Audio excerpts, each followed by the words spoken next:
Thank you. Hi, I'm Alan Zundel. When you think about equality and democracy, the topic that leaps to mind, first of all, is the role of money in politics.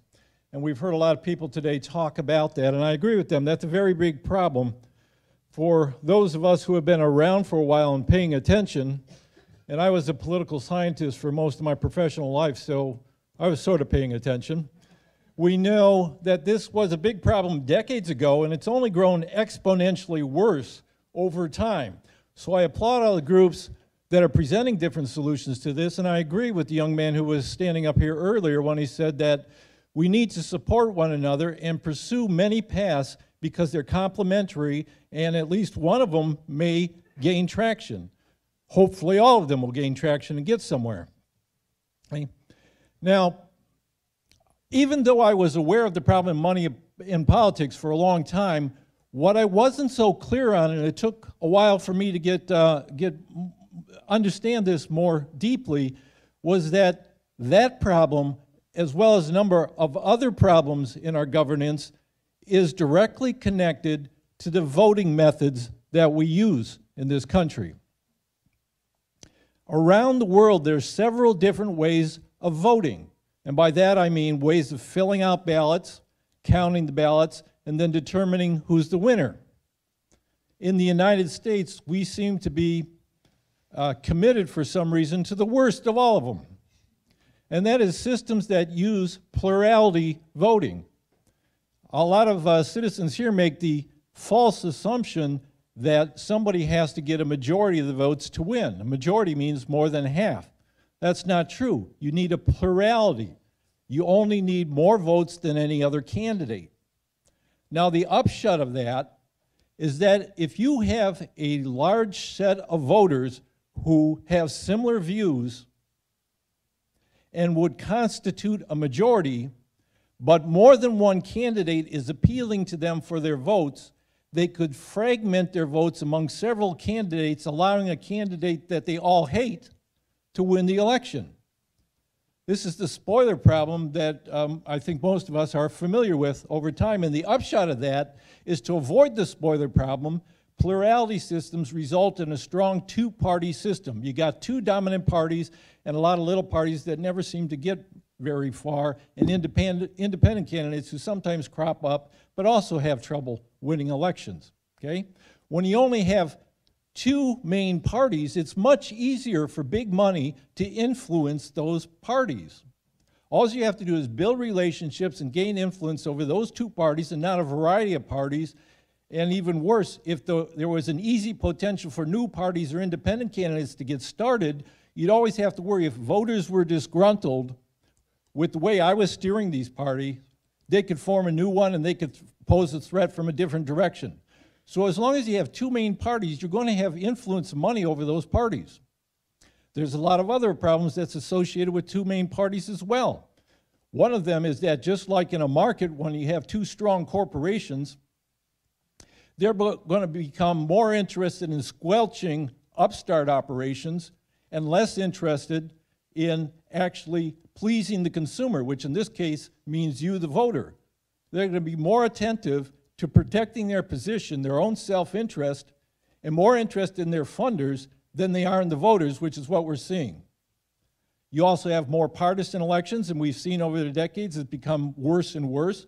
There can only be two positions on each issue. You can't have somebody else saying, well, there's a third way or a fourth way to think about this.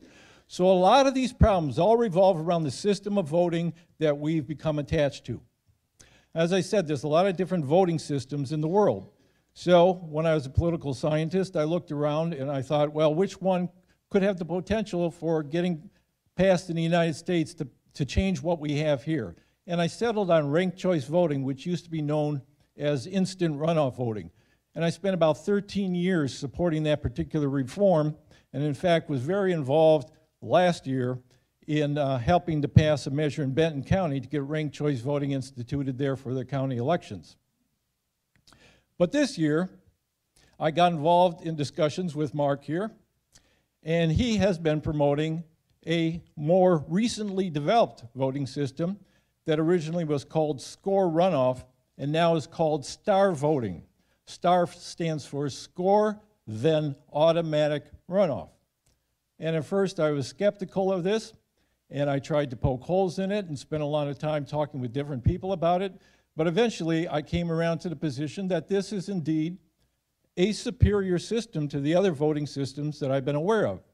So I've joined with Mark to initiate a petition to get on the ballot in November of 2018 and change the method of voting for elected county officials here in Lane County to STAR voting as a proving ground for this concept. We've also got a parallel campaign going up in Multnomah County.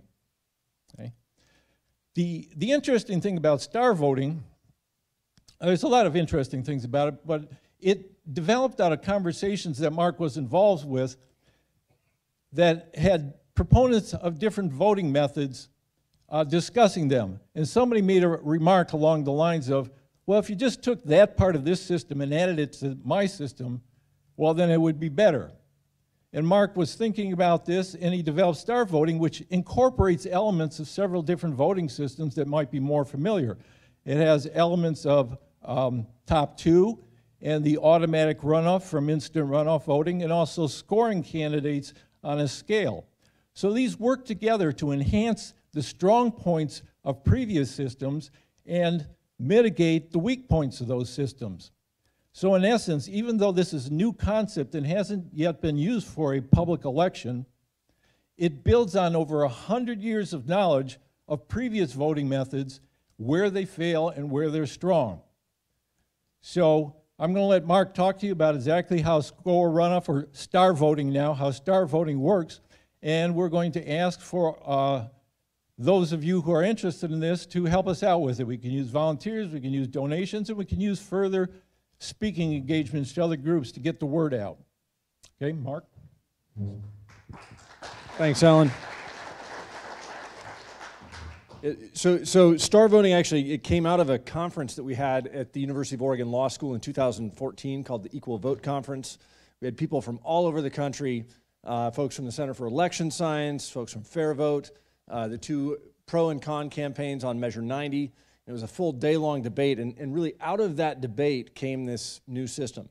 And it's really simple. So it uses a scorecard for candidates. Instead of, you're not ordering the candidates 1, 2, 3, and you're not just picking your one favorite, but like rating a song on iTunes or a product on Amazon or an Olympic candidate or whatever, you score. I mean, scoring is something that's familiar to all of us from the first time we got a bad letter grade on a paper in grade school.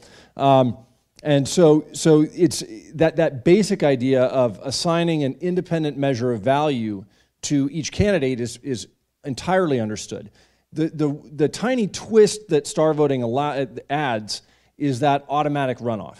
And what that is that in STAR voting, the two candidates who come out the highest on the overall scores, so you rate all the candidates 0 to 5, like 0 to 5 stars, and then the two who get the highest overall scores go on to this automatic runoff, and in that runoff, your full vote, your one vote is assigned to whichever of those two you gave a higher score. And what that does in practice is it eliminates the strategic elements of the voting process. It makes, there are all these ways that people have proposed that you could tactically vote in scoring systems, like by just supporting one candidate or by maximizing the scores of all the candidates on your side.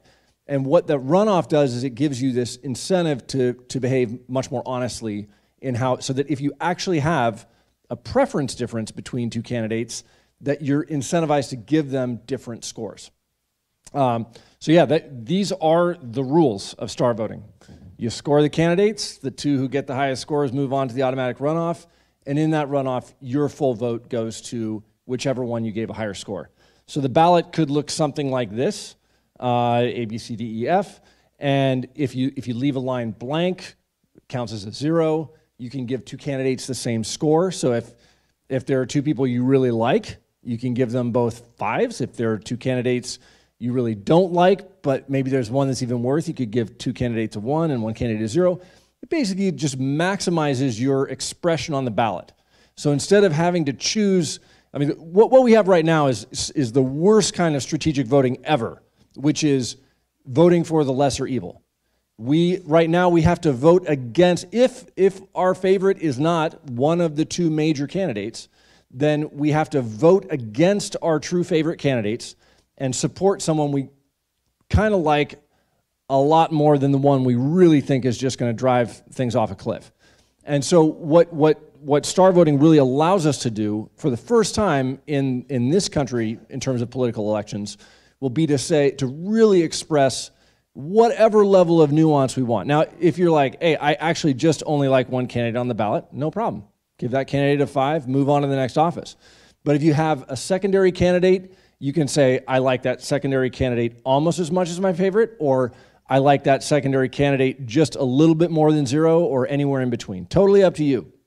And then again, yeah, if you voted the same for 2 candidates and then those 2 went on to the runoff, you're essentially abstaining from that choice.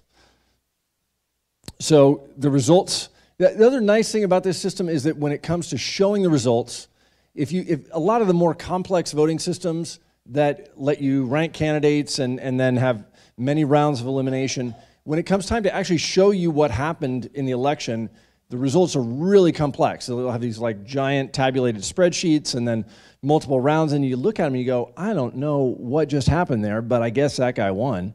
With star voting, you go, there's the list of scores. How did everybody do? These were the top 2, and more voters preferred this one over that one. So, in this case, if Desi and Bianca were the 2 highest scoring candidates, then this ballot would count for Bianca in the runoff because this ballot scored Bianca higher than Desi. So when it comes to the things that the Equal Vote Coalition is interested in, equality, that has to do with, if you express your vote in one way, is there always another way that I can express my vote so that our two votes balance out? And we know that this is the fundamental inequality in our current system, because if there are 3 candidates running, I like 2 of them, you like 1 of them, then you essentially have twice as much power, twice as much weight to your vote as I do. In star voting, because the election is on each candidate, you get to have an expression, then for every expression there's a counter expression. Honesty has to do with the not giving tactical voters some kind of special advantage. So in star voting, an honest vote is a strong vote, and trying to be sneaky is actually more likely to backfire than it is to be successful. This has been now vetted over the last 3 years. It's been out there amongst the voting scientists of the world. People have been taking shots at it from every possible direction, including Alan and a whole host of people just saying, well, what if this happened? Well, what if this happened? And from my perspective at least, and I think one of the reasons that Alan really jumped onto this particular reform effort in as much as he's a chief petitioner, is that it has withstood some serious critical analysis, and what's more, the folks who have characterized it sort of algorithmically against tons of different voting systems, it comes out right on top. And again, to the point where there are a lot of theoretical systems out there that just have very complex counting algorithms, but something that's really important for a new voting system is that people actually understand how it works. And the name star actually includes the entire system, score, then automatic runoff. So those are the 2 phases. There's a scoring, then there's an automatic runoff. You can see both phases in the outcome. And at the same time that it's very simple, it also lets us be incredibly expressive with how we, as individuals, express our civic voice. So we'd love to have you all on board. We've got an email address where people can sign up. In the very back there, Linda has a sign-in on a clipboard, and you can learn a lot more at the Equal Vote site, equal.vote. Happy to take any questions if we have any time. All right.